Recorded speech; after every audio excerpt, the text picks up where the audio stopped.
یہ صدائے حریت جموں کشمیر ہے۔ خصوصی اپڈیٹ کے ساتھ ابن سلام۔ بھارت کے جابرانہ تسلط اور مظالم کے شکار کشمیریوں سے یکجہتی کے اظہار کے لیے پاکستان اور دنیا بھر میں دن منایا گیا۔ اس موقع پر ریلیوں، مظاہروں، سیمینارز اور دیگر مختلف پروگراموں میں کشمیری عوام کے حصول حق کے خود ارادیت کی جدوجہد کی مکمل حمایت کا اعادہ کرنے کے علاوہ بھارت کے تمام تر ظالمانہ ہتھ کنڈوں کا مثالی جذبے کے ساتھ مقابلہ کرنے پر انہیں سلام تحسین پیش کیا گیا۔ آزاد کشمیر و پاکستان کے بڑے شہروں میں صبح 10 بجے سائرن بجا کر ٹریفک روک دی گئی اور 1 منٹ کی خاموشی اختیار کی گئی۔ کوہالہ سمیت کشمیر اور پاکستان کو ملانے والے پلوں اور دیگر پوائنٹس پر انسانی ہاتھوں کی زنجیریں بنائی گئیں۔ آزاد جموں کشمیر قانون ساز اسمبلی کا خصوصی اجلاس منعقد ہوا، جس سے خطاب کرتے ہوئے صدر پاکستان عارف علوی نے کہا ہے کہ بھارت جموں کشمیر پر اپنے جابرانہ تسلط کو فوجی قوت کے بدترین استعمال سے برقرار رکھنے کی کوشش میں آگ سے کھیل رہا ہے۔ بعد ازاں حریت کانفرنس آزاد جموں کشمیر شاخ کے رہنماؤں کے ایک وفد نے ان سے ملاقات کی۔ وفد کے ارکان نے اس موقع پر کشمیر کاز کی غیر متزلزل حمایت پر حکومت پاکستان اور عوام کا شکریہ ادا کیا اور کہا ہے کہ تنازع کشمیر کے مستقل حل کے لیے پاکستان کی کوششیں کشمیریوں کے لیے حوصلہ افزا ہیں۔ بھارتی غاصبین نے یوم یکجہتی کے موقع پر حکومت اور اہل پاکستان کی سرگرمیوں اور جذبات کے اظہار سے کشمیری عوام کو بے خبر رکھنے کے لیے رہا سہا 2G انٹرنیٹ بھی معطل رکھا۔ دنیا اسنا وارثین شہدائے جموں کشمیر نے یوم یکجہتی کے موقع پر مختلف مقامات پر پوسٹر چسپاں کیے، جن میں کشمیر کاز کو عالمی فورمز پر مؤثر طریقے سے اٹھانے پر پاکستان کا شکریہ ادا کیا گیا۔ آزادی پسند رہنماؤں اور تنظیموں نے یوم یکجہتی کشمیر پورے جوش و جذبے اور بھرپور طریقے سے منانے اور کشمیر کاز کی غیر متزلزل حمایت کرنے پر حکومت پاکستان اور عوام کا شکریہ ادا کیا۔ اپڈیٹ ختم ہوا۔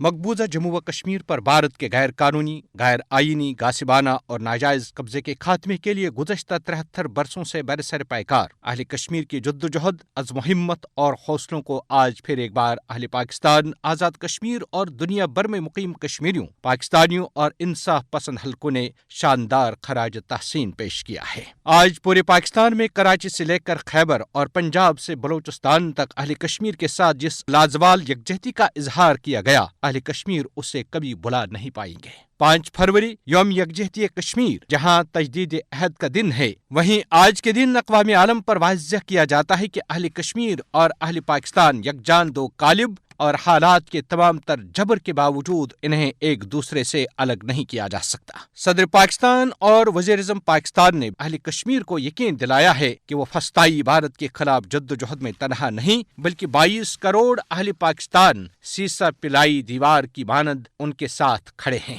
پاکستان کے ہر مکتب فکر نے بلا شبہ آج پھر ایک بار ثابت کیا ہے کہ وہ اہل کشمیر کو بھولے نہیں ہیں، جس کا عملی ثبوت یہ ہے کہ پاکستان کی تمام سیاسی، مذہبی اور سماجی تنظیموں نے آزاد کشمیر میں ڈیرے ڈال کر اہل کشمیر کو یہ پیغام اور یقین دلایا ہے کہ اہل پاکستان کل بھی آپ کے ساتھ تھے، آج بھی ہیں اور آزادی کے حصول تک ساتھ کھڑے رہیں گے۔